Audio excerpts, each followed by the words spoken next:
ಅಯೋಧ್ಯೆಯ ರಾಮನ ದೇವಸ್ಥಾನದಲ್ಲೂ ಕೂಡ ಪ್ರಸಾದ ವಿತರಣೆ ಇಲ್ಲ. ಹೌದು. Because of gas emergency. ಬಹಳ ಜನ ಕರ್ನಾಟಕದಲ್ಲಿ ಅಷ್ಟೇ ಸಮಸ್ಯೆ ಆಗ್ತಾ ಇದೆ ಎಂದ್ರು, UP-ಯಲ್ಲಿ ಯಾಕೆ ಸಮಸ್ಯೆ ಆಗ್ತಾ ಇದೆ? ಬಡದಾಡ್ಕೊಳ್ತಾ ಇದಾರೆ ಅಲ್ಲಿ ಜನ. ಪಾಪ ಒಬ್ನಂತೂ ಮೂರ್ಛೆನೆ ಹೋಗ್ಬಿಟ್ಟಿದ್ದಾನೆ, ಗ್ಯಾಸ್ ಗ್ಯಾಸ್ ಗ್ಯಾಸ್ ಅನ್ಕೊಂಡು. ಅಂತ ಪರಿಸ್ಥಿತಿ ನಿರ್ಮಾಣ ಆಗಿದೆ.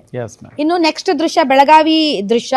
ಇದನ್ನು ನಾನೇ ಹೇಳ್ಬಿಡ್ತೀನಿ. ಇದು ನೋಡಿ, ಎಲ್ಲೋ ನಡೀತಾ ಇರುವಂತಹ ಇರಾನ್ ಅಮೆರಿಕ ಯುದ್ಧ ನಮ್ಮ ರಾಜ್ಯದ ರೈತರಿಗೂ ಕೂಡ ಸಮಸ್ಯೆ ತಂದೊಡ್ಡಿದೆ ಅಂತಂದ್ರೆ ನಂಬೋದಕ್ಕೆ ಕಷ್ಟ ಆದ್ರೂ ಕೂಡ ಇದು ಸತ್ಯ.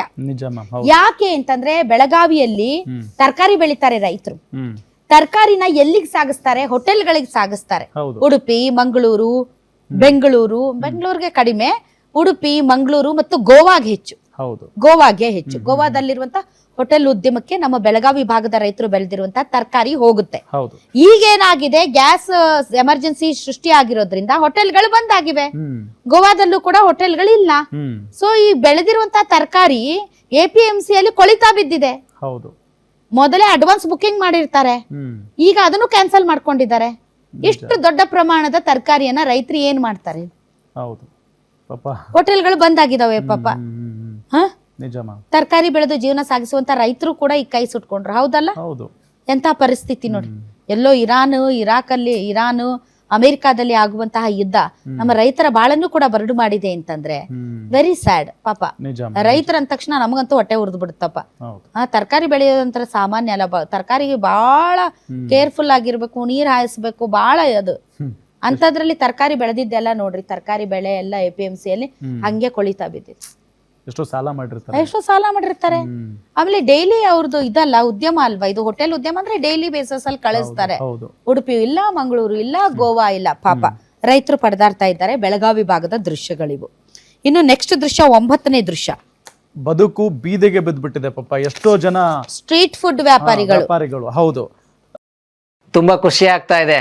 ಯಾಕೆಂದ್ರೆ ಇವತ್ತು ಎಷ್ಟೋ ಜನ ಮಹಿಳೆಯರು ಹೇಳ್ತಾ ಇದ್ರು, ನನಗೆ PCOD ಪ್ರಾಬ್ಲಮ್ ಇತ್ತು ಸರ್, ಥೈರಾಯ್ಡ್ ಪ್ರಾಬ್ಲಮ್ ಇತ್ತು ಸರ್, ಆರಾಮಾಗಿ ನಾನು ಸಣ್ಣ ಆದೆ ಸರ್, ತುಂಬಾ ಥ್ಯಾಂಕ್ ಯು ಅಂತ ಎಷ್ಟೋ ಜನ ಹೇಳ್ತಾ ಇದ್ರು. ನಿಮಗೆ PCOD ಪ್ರಾಬ್ಲಮ್ ಇರಲಿ, ಥೈರಾಯ್ಡ್ ಪ್ರಾಬ್ಲಮ್ ಇರಲಿ, 100% ನೀವು ಸಣ್ಣ ಆಗಬೇಕು, ಆರೋಗ್ಯದಲ್ಲೂ ಸಮೇತ ತುಂಬ ಚೇತರಿಕೆ ಆಗಬೇಕು ಅಂದರೆ ಪ್ರತಿದಿನ ನಮ್ಮ ಜೀನಿ ಸ್ಲಿಮ್ನ ಯೂಸ್ ಮಾಡಿ. ಯಾಕೆಂದರೆ ಜೀನಿ ಸ್ಲಿಮ್ಮು ಒಂದು ಉತ್ತಮ ಆಹಾರ. ನೋಡಿ, ಕೋಲಾರದಲ್ಲಿ ಸಣ್ಣ ಪುಟ್ಟ ಹೋಟೆಲ್ ಉದ್ಯಮಕ್ಕೆ ದೊಡ್ಡ ಮಟ್ಟದ ಹೊಡೆತ ಅಂತೂ ಆಗಿದೆ. ಫುಡ್ ಕೋರ್ಟ್ ನ ಬಹುತೇಕ ಸಣ್ಣ ಹೋಟೆಲ್ಗಳು ಬಂದ್ ಆಗಿದಾವೆ ಇವತ್ತು. ಇನ್ನು 20ಕ್ಕೂ ಅಧಿಕ ಹೋಟೆಲ್ಗಳಲ್ಲಿ 4 ಹೋಟೆಲ್ಗಳು ಮಾತ್ರ ಓಪನ್ ಆಗಿದ್ವಂತೆ ಇವತ್ತು. ದಿನನಿತ್ಯ ದುಡಿಮೆಯನ್ನೇ ನಂಬಿ ಪಾಪ ಬದುಕು ಕಟ್ಕೊಂಡಿರುವಂತ ವ್ಯಾಪಾರಿಗಳು ನಿಜಕ್ಕೂ ಇವತ್ತು ಏನ್ ಮಾಡಬೇಕು ಅನ್ನೋ ಗೊಂದಲದಲ್ಲಿದ್ದಾರೆ. ಕಾಳಸಂತೆಯಲ್ಲಿ ಖರೀದಿ ಮಾಡಿದ್ರೆ ವ್ಯಾಪಾರದಲ್ಲಿ ಏನೂ ಸಿಗಲ್ಲ ಅನ್ನೋ ಆತಂಕ. ಒಂದು ಗ್ಯಾಸ್ ಸಿಲಿಂಡರ್ ಬೆಲೆ 2,000 ರಿಂದ 3,000 ಮೇಲೇನೆ ಕೇಳ್ತಾ ಇದ್ದಾರಂತೆ ಕಾಳಸಂತೆಯಲ್ಲಿ. ಹೋಟೆಲ್ ಮುಚ್ಚಿದ್ರೆ ಅಕ್ಷರಶಃ ಬೀದಿಗೆ ಬೀಳ್ತೀವಿ ಅಂತ ವ್ಯಾಪಾರಿಗಳು ಗೋಳು ತೋಡ್ಕೊಳ್ತಾರೆ. ನಾಟ್ ಓನ್ಲಿ ಈಗ ಫುಡ್ ಸ್ಟ್ರೀಟ್ ಅಂತ ಅಲ್ಲ, ನೀವ್ ಎಲ್ಲೇ ನೋಡಿ ಈಗ ಎಗ್ ರೈಸ್ ಅದು ಇದು ಮಾಡ್ಕೊಂಡು ಬೀದಿ ಬದಿಯಲ್ಲಿ ತಳ್ಳೋ ಗಾಡಿಗಳಲ್ಲಿ ಎಷ್ಟೊಂದ್ ಜನ ಜೀವನ ಮಾಡ್ತಾರೆ. ಬೀದಿಯಲ್ಲಿ ಅವರು ಒಲೆ ಉರ್ಸಿದ್ರೆ ಅವ್ರ ಮನೇಲಿ ಒಲೆ ಉರಿಯೋದು, ಅವ್ರಿಗೆಲ್ಲ ಎಷ್ಟು ತ್ರಾಸ ಆಗಿರ್ಲಿಕ್ಕಿಲ್ಲ. ಅವ್ರಿಗೆಲ್ಲ ತೊಂದ್ರೆ. ಮನೆಯಲ್ಲಿ ಮಾಡೋ ಗ್ಯಾಸು ಮತ್ತೆ ಈಗ ಮನೆಯಲ್ಲಿ ಯೂಸ್ ಮಾಡೋ ಗ್ಯಾಸ್ ಯೂಸ್ ಮಾಡಿದ್ರೆ ಕಮರ್ಷಿಯಲ್ ಪರ್ಪಸ್ ಮತ್ ಮನೆಗೆ ಉಳಿಯಲ್ಲ. ಹೌದಲ್ಲ? ಸೊ ಅವ್ರು ಎಲ್ಲಿಗೆ ಹೋಗ್ಬೇಕು ಪಾಪ. ಸೊ ಇದು ಈ ರೀತಿಯಾದಂತಹ ಸಮಸ್ಯೆಗಳನ್ನ ತಂದೊಡ್ಡಿದೆ ರಾಜ್ಯದಲ್ಲಿ.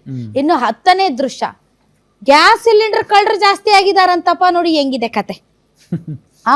ಸಿಲಿಂಡರ್ಗಳು ಕಣ್ಣಿಗೆ ಬಿದ್ರೆ ಹಾಕ್ತಾ ಇದ್ದಾರೆ ಕನ್ನ. ನಮ್ಮ ಮನೆಗಳ ಸಿಲಿಂಡರ್ಗಳು ಜೋಪಾನ. ರಾತ್ರಿ ಇದ್ದ ಸಿಲಿಂಡರ್ ಬೆಳಗ್ಗೆ ಮಾಯ. ನಾಗರಬಾವಿ ಕಲ್ಯಾಣ ನಗರದಲ್ಲಿ ಸಿಲಿಂಡರ್ ಕಳ್ಳತನ ಆಗಿದೆ. ಬೈಕ್ ನಲ್ಲಿ ಬಂದು ಕಳ್ಳತನ ಮಾಡ್ತಾ ಇದ್ದಾರೆ ಖತರ್ನಾಕ್ ಖದೀಮರು. ಚೀಲದ ಸಮೇತ ಬೈಕ್ ನಲ್ಲಿ ಸಿಲಿಂಡರ್ ಹೊತ್ತೊಯ್ತಾ ಇದ್ದಾರೆ ಕಳ್ಳರು. ನಿನ್ನೆ ರಾತ್ರಿ ನಡೆದಿದೆ ಈ ಸಿಲಿಂಡರ್ ಕಳ್ಳತನ. ಯಾವ ಲೆವೆಲ್ ಇಳಿದು ಬಿಟ್ಟಿದಾರಪ್ಪ ಸಿಲಿಂಡರ್ ಕಳ್ಳತನ. ಸಣ್ಣ ಪುಟ್ಟ ಐಟಮ್ಗಳಾದ್ರೆ ಹೆಂಗಾದ್ರೂ ಕತ್ಕೊಂಡು ಹೋಗ್ಬೋದು. ಸಿಲಿಂಡರ್ ಅಷ್ಟು ಭಾರ ಇರುತ್ತೆ, ಅದು ಒಂದ್ 15 kg ಇರುತ್ತೇನಪ್ಪ. ಅದನ್ನ ಹೊತ್ಕೊಂಡು ಹೋಗುವಂತಹ ದೈನ್ಯ ಸ್ಥಿತಿಗೆ ಕಳ್ಳರು ಕೂಡ ಬಂದ್ಬಿಟ್ಟಿದಾರಲ್ಲಪ್ಪ. ಕಳ್ಳರು ಅಥವಾ ಜನಸಾಮಾನ್ಯರು ಗೊತ್ತಿಲ್ಲ. ಅಂದ್ರೆ ಕದ್ರೆ ಕಳ್ರೆ, ನೀವು ಕದ್ರು ಕಳ್ರೆ, ನಾವ್ ಕದ್ರು ಕಳ್ರೆ, ಜನಸಾಮಾನ್ಯರು ಕದ್ರು ಕಳ್ರೇನೆ. ಕಳ್ರೆ.